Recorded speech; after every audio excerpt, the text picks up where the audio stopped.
So, just talked about the best way of doing it, but I often also get asked, do you have to use hot water, right? Do you have to make it into a herbal tea? Can I use cold water? Can I add it to my smoothies? Can I add it to other things? And the answer is yes, you can have it in any way, right? But here are the kind of qualifiers to that. So first of all, if you have it in hot water, it will dissolve in that hot water, and so it will be the most palatable and pleasant to drink, right? And it's also the traditional way of doing it. You can just add it to cold water. It'll probably be equally effective from a good for you point of view, but it'll just not dissolve and it might clump a little bit. So it's just a little bit less practical, but it's perfectly possible. If you prefer to drink it cold, then, but you would also like it to be dissolved, then an easy way of doing it would be to add hot water, stir it, and then leave it to get cold, or put it in the fridge to get cold more quickly, right? And then it could be like an iced tea, so you could go for that. Can you add it to smoothies? Can you add it to juices? Can you add it to foods? Yes, you can.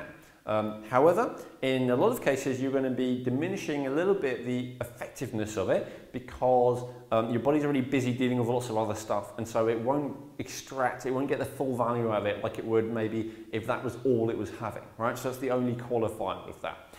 The other issue of adding it to stuff is some of them, certainly not all of them, but some of the herbs have a very strong distinctive taste. Now, luckily these herbal extracts are very mild, so it's a lot milder to have the same amount of power from reishi extract than it is from freshly brewed reishi. For instance, freshly brewed reishi is pretty like potent, pungent kind of taste and smell. The instant herbal tea version is a lot more pleasant without having any of that kind of impossibly strong smell or taste that you get if you brew up a big batch of reishi.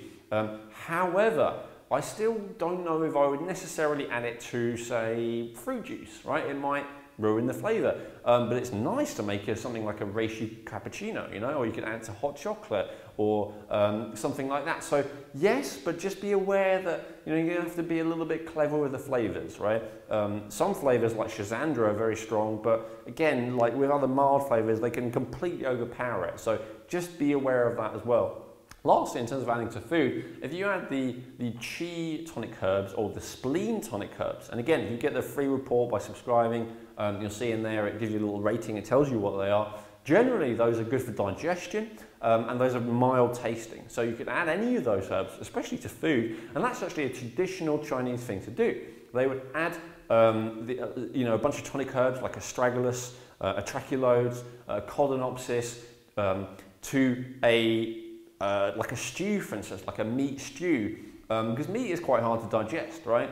And it would help your body to actually digest that. So, or you can add it to a soup, something like that. I think we've even got some recipes online. You'll find them on the blog section of Lionheart Herb for how to make like raw superfood tonic herb cookies, for instance, or raw superfood chocolates, right? So, and in there we tend to focus on herbs that help you digest that food, right? So that's possible as well.